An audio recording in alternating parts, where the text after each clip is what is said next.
Morning welcome to V3 news లక్ష్యం సమాజహితం నేను Emilia బులెటిన్ల ముందుగా హెడ్లైన్స్ చూద్దాం. ఘనంగా కర్నూలు జిల్లా ఉర్దూ విశ్వవిద్యాలయ స్నాతకోత్సవం ఆన్లైన్ విధానంలో ప్రసంగించిన గవర్నర్ బిశ్వభూషణ్.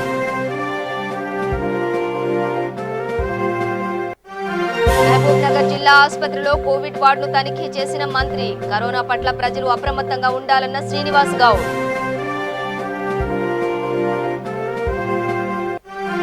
తిరుపతిలో మాజీ ఎంపీ చింతామోహన్ ప్రెస్ మీట్. కేంద్ర విధానాలతో సామాన్యులు కష్టాలు పడుతున్నారని ఆవేదన.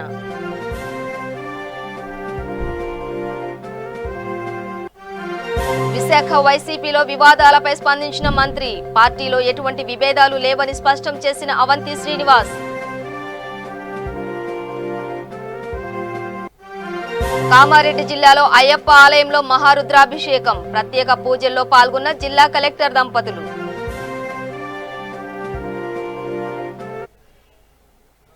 ఇక డీటెయిల్స్ చూస్తే ద్విభాషా విధానంలో ఉర్దూ విశ్వవిద్యాలయం విద్యార్థులకు బోధను అందించడం ఎంతో ప్రయోజనం చేకూర్చుతుందని ఏపీ రాష్ట్ర గవర్నర్ బిశ్వభూషణ్ హరిచందన్ అన్నారు.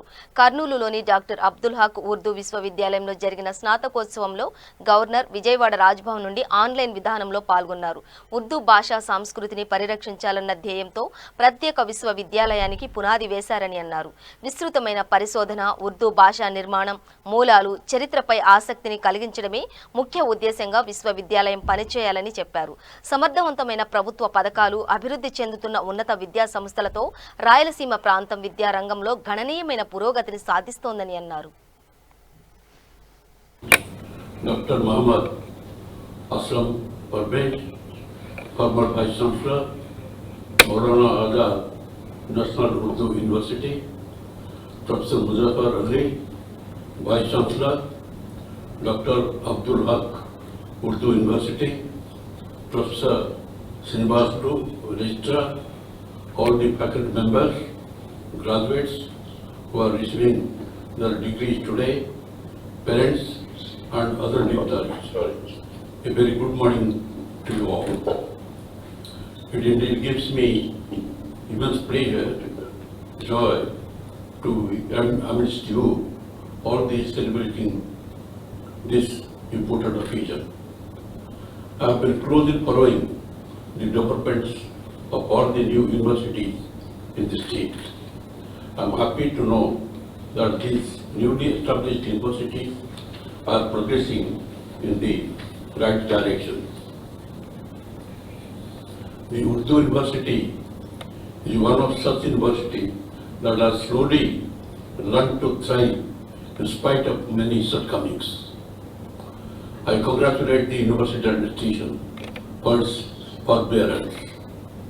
The Urdu University made its beginning in the state just 5 years ago.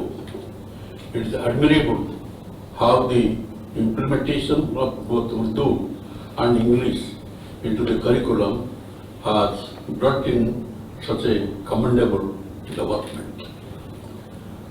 Regions like Raisudama have greatly suffered in the past with many limiting factors. With effective government schemes and emerging higher education institutions like this, the Raisudama region is witnessing considerable advancement in education sector. The foundation of Urdu University was laid with the hope to care and preserve the culture of Urdu language. The proficiency in different languages will help the students in developing his knowledge and improve his cognitive abilities. I hope the students will be benefited with the bilingual method which is being used to teach in the university. Corona పట్ల ప్రజలు అప్రమత్తంగా ఉండాలని తెలంగాణ ఆబ్కారీ శాఖ మంత్రి doctor V Srinivas Goud అన్నారు. మహబూబ్ నగర్ జిల్లా కేంద్రంలోని general ఆసుపత్రిలో కోవిడ్ వార్డును ఆయన తనిఖీ చేశారు. అనంతరం మంత్రి మీడియాతో మాట్లాడుతూ గతేడాది అనుభవాన్ని ప్రజలు గమనంలో పెట్టుకుని తగిన జాగ్రత్తలు పాటించాలని సూచించారు. ఆయన వెంట జిల్లా కలెక్టర్ ఎస్ వెంకట్రావు, జనరల్ ఆసుపత్రి superintendent doctor Ramakishan, municipal chairman KC Narasimhulu తదితరులు ఉన్నారు. పెన్షన్లు కానీ ఇలాంటివి కూడా ఆపకుండా ప్రతి ఇంటింటి కూడా మళ్ళీ బియ్యం ఎక్స్ట్రా ఇచ్చి ఆదుకున్న పరిస్థితి కూడా ఒకసారి గుర్తు చేసుకోవాలి. మన మహబూబ్నగర్ చాలా పెద్ద టౌన్ కనుక, పెద్ద నగరం కనుక మరి ఇంతమంది ప్రజలు మనంగా జాగ్రత్తలు పాటించాల్సిన అవసరం ఉంది. ఇక్కడ ఈ హాస్పిటల్లో 150 బెడెడ్ కరోనా క్లినిక్ను మేము ఇక్కడ ఏర్పాటు చేసుకున్నాం. కరోనా సెంటర్ ఇక్కడ ఏర్పాటు చేసుకున్నాం. 150 బెడెడ్ హాస్పిటల్ సపరేట్ బిల్డింగ్లో ఆక్సిజన్ ప్లాంట్ కూడా కొత్త ప్లాంట్, అంతకుముందు సిలిండర్లు వచ్చేటి మనకు ఆక్సిజన్ ప్లాంట్ కూడా మనం కొత్తగా నిర్మించుకున్నాం. మరి 150 బెడెడ్ హాస్పిటల్ కూడా కరోనా గురించి రెడీ చేసుకున్నాం. అన్ని రకాల మందులు కూడా మొత్తం రెడీ చేసుకుంటున్నాం. కలెక్టర్ గారు, సూపరింటెండెంట్ గారు, మా hospital develop committee members, nurses, technicians అందరు కూడా అప్రమత్తంగా ఉన్నారు. ప్రజలు ఎవరు కూడా భయాందోళన గురై ఏదో అయిపోతుందని భయపడద్దు. ఎవరికైనా లక్షణాలు కనపడితే వెంటనే మీకు ఇక్కడ గతంలో టెస్ట్ చేయడానికి పూణె పంపించేది, మనం తర్వాత హైదరాబాద్కు పంపించేది. ఈరోజు మన మహబూబ్నగర్లోనే 2 టెస్టింగ్ సెంటర్స్ మనకు అందుబాటులో వచ్చినాయి. ప్లస్ ర్యాపిడ్ టెస్ట్లు కిట్స్ మన దగ్గర అవైలబుల్గా ఉన్నాయి. ఆ టెస్ట్ ల్యాబొరేటరీని ఏమంటారు, ఆర్టీపీసీఆర్ 2 ఎస్వీఎస్ హాస్పిటల్లో, గవర్నమెంట్ మెడికల్ కాలేజ్లో రెండిట్లో కూడా ఉన్నాయి. ఆర్టీపీసీఆర్ అనేది గతంలో తెలంగాణలో లేకుండే, ఇలా ముఖ్యమంత్రి గారు తెలంగాణ రాష్ట్రంలోని అనేక ప్రాంతాలు ఏర్పాటు చేసుకున్నాం.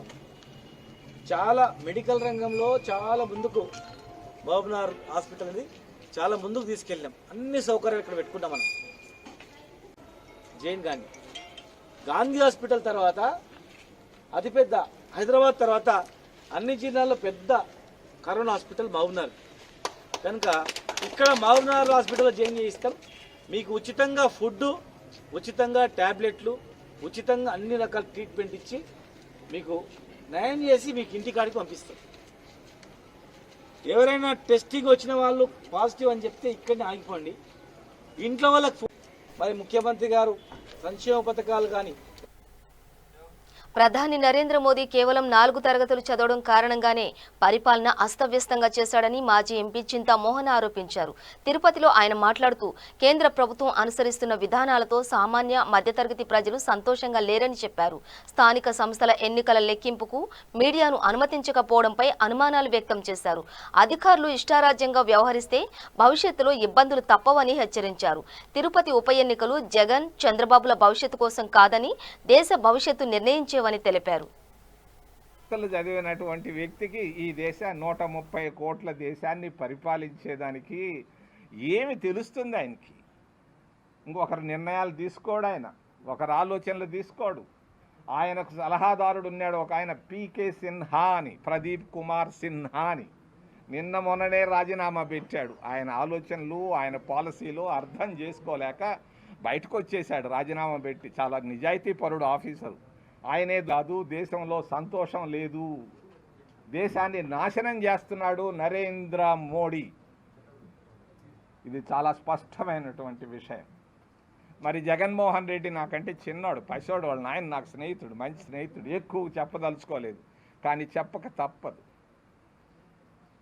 మొన్న కౌంటింగ్ జరిగింది కార్పొరేషన్ ఎన్నికలకి. మీడియాని ఎందుకు అలౌ చేయలేదని నేను అడుగుతున్నా. మీడియాని ఎందుకు అలౌ చేయలేదు అధికారులు అని నేను అడుగుతున్నా. మీ ఇష్టం వచ్చిన వాళ్ళని సెలెక్ట్ చేసుకుంటారా? దీనికే ప్రజాస్వామ్యం దేశంలో? సిగ్గు లేదు అధికారులు అని నేను అడుగుతున్నా. సిగ్గుందా మీకు?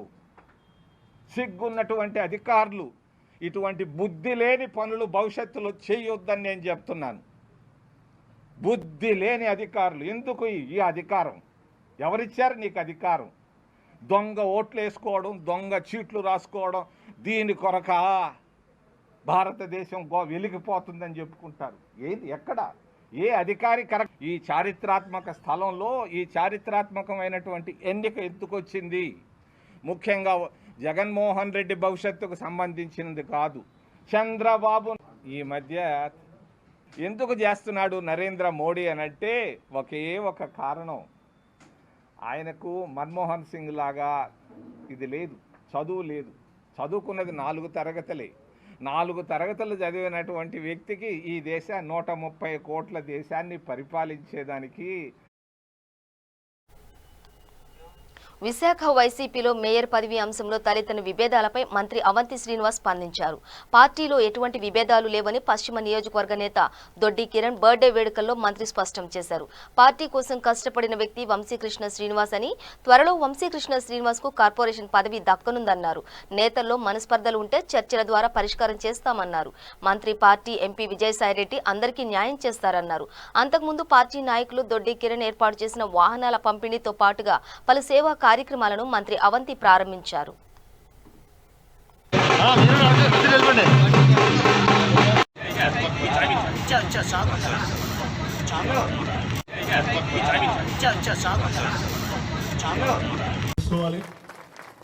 వాళ్ళనే ఆదరించి అభిమానించాల్సినటువంటి బాధ్యత మనందరి మీద ఉంది.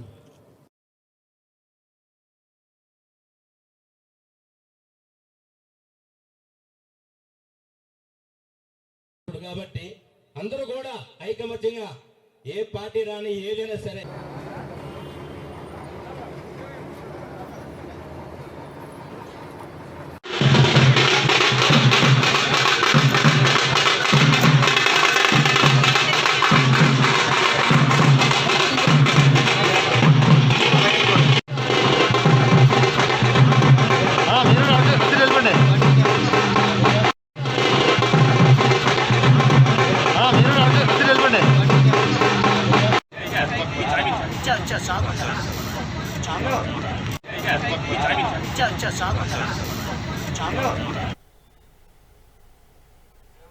కామారెడ్డి జిల్లా బిచ్కుంద మండల కేంద్రంలోని అయ్యప్ప ఆలయంలో మహారుద్రాభిషేక కార్యక్రమాలు ప్రారంభమయ్యాయి. తొగుట పీఠాధిపతి మాధవనంద సరస్వతి స్వామి ఆధ్వర్యంలో ఈ అభిషేకాలు 3 రోజుల పాటు జరగనున్నాయి. ఈ వేడుకల్లో భాగంగా రెండో రోజు కామారెడ్డి జిల్లా కలెక్టర్ డాక్టర్ శరత్ దంపతులు, జుక్కల్ ఎమ్మెల్యే హనుమంత్ షిండే పాల్గొన్నారు. స్వామివారికి 1,00,000 పుష్పార్చన, పాలాభిషేకం చేశారు. అనంతరం తొగుట పీఠాధిపతి మాధవనంద సరస్వతి స్వామివారికి ఆశీర్వచనం చేశారు.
జనగామ జిల్లా పాలకుర్తి శ్రీ సెంటికా సమేత సోమేశ్వర లక్ష్మీ నరసింహస్వామి ఆలయం హుండీ లెక్కింపు కార్యక్రమం ముగిసింది.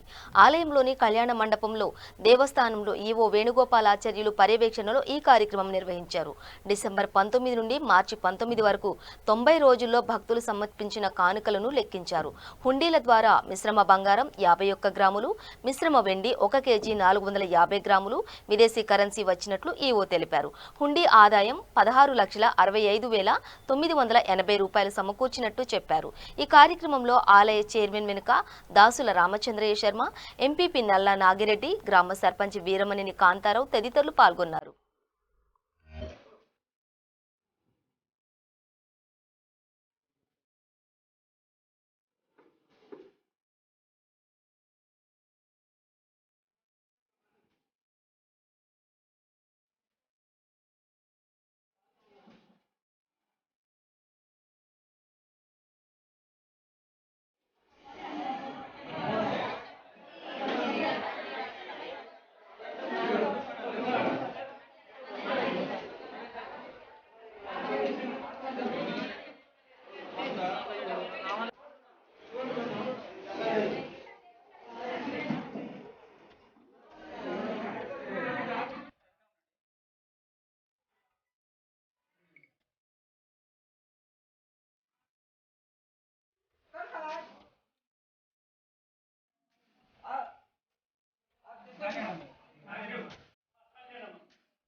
దూలపల్లి ఫారెస్ట్ అకాడమీలో అగ్ని ప్రమాదం జరిగింది. ఈ అటవీ ప్రాంతం రహదారి పక్కనే ఉండడంతో ఫెన్సింగ్ రక్షణ లేకపోవడంతో ఆకతాయిలకు అడ్డాగా మారింది. గుర్తు తెలియని వ్యక్తులు సిగరెట్ తాగి పడేయడంతోనే ఈ ప్రమాదం జరిగినట్లు తెలుస్తోంది. అటవీ ప్రాంతంగా తలపిస్తున్న ఈ ప్రదేశంలో మంటలు ఎగిసిపడుతున్నాయి. వేసవి ప్రారంభం కావడంతో ఎండు ఆకులతో నిండిన అడవిలో మంటలు వేగంగా వ్యాప్తి చెందినట్లు, దహనమైనట్లు అటవీ సిబ్బంది సమాచారంతో సంఘటనా స్థలానికి చేరుకున్న ఫైర్ సిబ్బంది మంటలను అదుపులోకి తెచ్చారు. ఫారెస్ట్ ప్రాంతానికి ఫెన్సింగ్ తో రక్షణ కల్పించి ఇలాంటి ప్రమాదాలు సంభవించకుండా జాగ్రత్తలు తీసుకుంటామని అధికారులు తెలిపారు.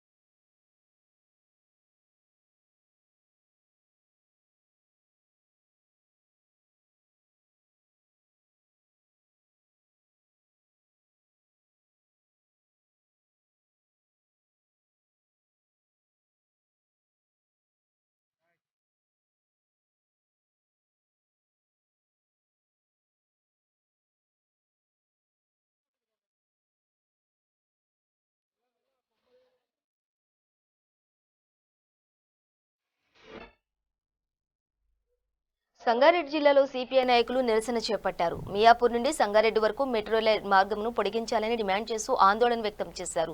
పటాన్చేరు పట్టణం నుండి సంగారెడ్డి వరకు పాదయాత్ర నిర్వహించారు. ఈ నిరసన కార్యక్రమంలో సిపిఎం రాష్ట్ర కార్యవర్గ సభ్యులు చుక్కా రాములు, కార్మిక నాయకులు తదితరులు పాల్గొన్నారు. మెట్రో రైలు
ఈ పాదయాత్రలో పాల్గొంటున్నటువంటి సోదరులు సోదరిమణులు అందరికీ కూడా ముందుగా నమస్కారాలు తెలియజేస్తూ, ఇప్పటికే జిల్లా అభివృద్ధిలో వెనుకబడ్డది, కేవలం పారిశ్రామిక అభివృద్ధి పరిచయం కావాల్సిందిగా కోరుతా ఉన్నాను. మరో కార్యదర్శి వర్గ సభ్యులు ఏ మాణిక్య గారిని కూడా పరిచయం కావాల్సిందిగా కోరుతా ఉన్నాను. అదేవిధంగా మహిళా సంఘం జిల్లా అధ్యక్షురాలు విస్తరిస్తున్నది. మెట్రో సర్వీసు సంగారెడ్డి వరకు పొడిగించడం అనేది అది చాలా ప్రజా ఉపయోగమైనటువంటి కార్యక్రమము. దురదృష్టవశాత్తు రాష్ట్ర ప్రభుత్వం దీన్ని పట్టించుకోవడం లేదు. నిన్న బడ్జెట్ ప్రవేశపెడుతూ మెట్రోకు 1000 కోట్లు శాంక్షన్ చేశారు. బడ్జెట్ పెంచాలని సిపిఎం పార్టీగా మేము డిమాండ్ చేస్తూ మెట్రో రైలు సర్వీస్ని మియాపూర్ నుంచి సంగారెడ్డి వరకు పొడిగించాలి. సంగారెడ్డిలో రీజనల్ రింగ్ రోడ్ వస్తున్నటువంటి నేపథ్యంలో మరి వాయు కాలుష్యాన్ని తగ్గించడానికి ఇంటి అద్దెలు ఇట్లాంటివన్నీ కూడా హైదరాబాద్ నగరంలో చాలా ఎక్కువ ఉన్నాయి. శివారు ప్రాంతంలో ప్రజలు ఇవాళ నివాసాలు ఏర్పాటు చేసుకుంటున్నటువంటి నేపథ్యంలో మెట్రో రైలు సర్వీసు ఖచ్చితంగా సంగారెడ్డికి రావాల్సిన అవసరం ఉంది. సంగారెడ్డి శాసనసభ్యుడు మరి కాంగ్రెస్ పార్టీ నాయకుడు, పటాన్చెరు శాసనసభ్యుడు టీఆర్ఎస్ పార్టీ నాయకులు, అంటే అధికార పక్షము ప్రతిపక్షం తలుసుకుంటే ప్రజాస్వామ్యంలో ఏదైనా కూడా సాధ్యమవుతుంది. అలాంటిది ఇద్దరు శాసనసభ్యులు మౌనంగా ఉండడం మంచిది కాదు. ఇలా సిపిఎం పార్టీ శాసనసభలో ప్రాతినిధ్యం లేకపోయినా మేము ప్రజల మధ్యలో ఉండి ఈ సమస్య మీద ప్రజల్ని సమీకరిస్తూ ఈరోజు పాదయాత్ర నిర్వహిస్తూ ఉన్నాం. ఈ పాదయాత్రను జయప్రదం చేయడానికి వచ్చినటువంటి నాయకులు, కార్యకర్తలు, ప్రజలకు కృతజ్ఞతలు చెప్తూ రాష్ట్ర ప్రభుత్వం తక్షణమే సర్వే నిర్వహించి మెట్రో రైలు సర్వీసును సంగారెడ్డి వరకు పొడిగించాలని ఈ పాదయాత్ర ద్వారా మేము డిమాండ్ చేస్తున్నాం. గ్రేటర్ వరంగల్ 1వ డివిజన్ పైడిపల్లి నగరంలోని హజరత్ సయ్యద్ ఖాద్రి బాబా రహమతుల్లైలా దర్గా ఆవరణలో ఎమ్మెల్యే ఆరూరి రమేష్ విద్యుత్ దీపాలు ఏర్పాటు చేయించారు. గత నెలలో దర్గా ఉత్సవాల్లో పాల్గొన్న ఎమ్మెల్యే దర్గాలో వసతులు సరిగా లేకపోవడం గమనించి లైట్లు ఏర్పాటు చేసి రహదారి నిర్మిస్తామని హామీ ఇచ్చారు. దర్గా పీఠాధిపతి అంకుశవలికి ఇచ్చిన హామీ మేరకు విద్యుత్ దీపాలను ఏర్పాటు చేశారు. 1వ డివిజన్ మాజీ కార్పొరేటర్ వీరభిక్షపతి, పిఎస్సిఎస్ చైర్మన్ ఈట్యాల హరికృష్ణ చేతుల మీదుగా విద్యుత్ దీపాలను ప్రారంభించారు.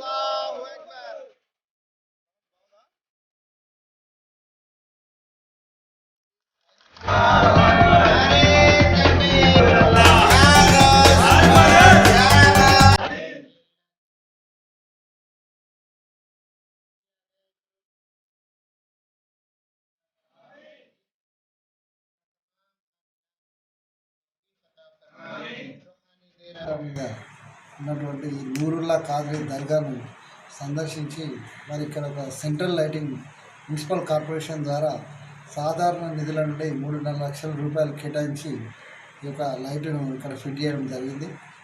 మరి ఒక మంచి వెలుగులతో ఈ యొక్క దర్గా విరజిమ్మాలనే ఆలోచనతో మున్సిపల్ కార్పొరేషన్ ఆలోచన చేసి ఈ యొక్క లైటింగ్ ఏర్పాటు చేయడం జరిగింది. ఈ యొక్క ఎల్లమ్మ గుట్టకు అత్యంత ప్రాధాన్యత ఉన్నది. ఎందుకంటే జాతీయ సమైక్యతను మనం ఏదైతే సెక్యులర్ పోవాలనుకుంటున్నామో గంగా జమున తహజీబ్ ఏదైతే అనుకుంటున్నామో మరి అది ఈ యొక్క గుట్ట మీద క్లియర్గా మనకు కొట్టొచ్చినట్టు అవపడుతుంది. ఎందుకంటే ఒక హిందూ దేవాలయం ఎల్లమ్మ దేవాలయం అతి పురాతనమైన దాన్ని అభివృద్ధి చేయాల్సినటువంటి అవసరం ఉంది. అదేవిధంగా ఒక చర్చ్ ఉన్నది. ఈస్టర్ పండుగ ఇక్కడ చాలా పెద్ద ఎత్తున క్రైస్తవ సోదరులు అందరూ కూడా వచ్చి సెలబ్రేట్ చేయడం. అదేవిధంగా ఈ యొక్క అత్యంత చారిత్రాత్మకమైనటువంటి ఈ యొక్క నూరుల్లా ఖాద్రి దర్గా అనేక మంది భక్తులు వివిధ ప్రాంతాల నుంచి, వివిధ జిల్లాల నుంచి, వివిధ రాష్ట్రాల నుంచి కూడా ఇక్కడ సందర్శించడం జరుగుతుంది. దీన్ని అందరినీ కూడా దృష్టిలో పెట్టుకొని గౌరవ శాసనసభ్యులు ఆరూరి రమేష్ గారి సహకారంతో మరి ఇక్కడ ఒక రోడ్డు కింది నుండి పైకి రోడ్డు ఒక 10 లక్షల రూపాయలతో సాధారణ నిధుల నుంచి టెండర్లు పెట్టడం జరిగింది. మరి అది టెండర్ వేరేటోళ్ళు వేసి ఇన్కంప్లీట్గా ఉన్నదని మళ్ళీ రీకాల్ చేసి మొన్ననే ఎమ్మెల్యే గారి ఆదేశానుసారం ఒక వేరే క్యాండిడేట్కు కేటాయించడం జరిగింది. ఈ యొక్క 22వ తారీఖుతో ఎన్నికల కోడ్ పోతుంది కాబట్టి ఎన్నికల కోడ్ తర్వాత కంపల్సరీ దాన్ని ఫాలోఅప్ చేసి ఆయన రోడ్డు నిర్మాణం చేపడదామని సందర్భంగా తెలియజేస్తూ రాబోయే రోజు దగ్గర ఉన్నాయి. ఆమోదం తెలిపిన తర్వాత అక్కడ పనులు స్టార్ట్ అవుతాయి. దానికి సైమల్టేనియస్గా ఇక్కడ కూడా మరి సమాంతరంగా ఈ యొక్క దర్గాను, చర్చిని, తర్వాత టెంపుల్ను దృష్టిలో పెట్టుకొని ఇక్కడికి వేరే ప్రాంతాల నుంచి టూరిస్టులు వచ్చే విధంగా మరి ఒక నూరుల్లా ఖాద్రి ఆశీస్సులతోని, అల్లా ఆశీస్సులతోని తప్పకుండా రాబోయే రోజులలో దీన్ని డెవలప్ చేస్తామని తెలియజేసుకుంటూ ఈ యొక్క దర్గా కోసం విశేషంగా కృషి చేసి మరి ఇంత స్థాయికి నడిపిస్తున్నటువంటి బులెటిన్ ముగించే ముందు హెడ్లైన్స్ మరోసారి. ఘనంగా కర్నూలు జిల్లా ఉర్దూ విశ్వవిద్యాలయ స్నాతకోత్సవం. ఆన్లైన్ విధానంలో ప్రసంగించిన గవర్నర్ బిశ్వభూషణ్. మహబూబ్ నగర్ జిల్లా ఆసుపత్రిలో కోవిడ్ వార్డును తనిఖీ చేసిన మంత్రి. కరోనా పట్ల ప్రజలు అప్రమత్తంగా ఉండాలన్న శ్రీనివాస్ గౌడ్. తిరుపతిలో మాజీ ఎంపీ చింతామోహన్ ప్రెస్ మీట్. కేంద్ర విధానాలతో సామాన్యులు కష్టాలు పడుతున్నారని ఆవేదన.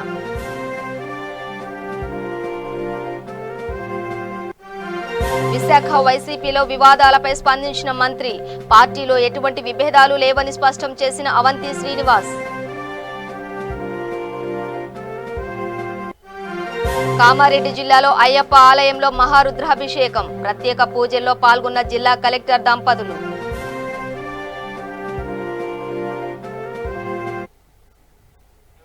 ఇవి బులెటిన్ డీటెయిల్స్. చూస్తూనే ఉండండి V3 న్యూస్. లక్ష్యం సమాజహితం.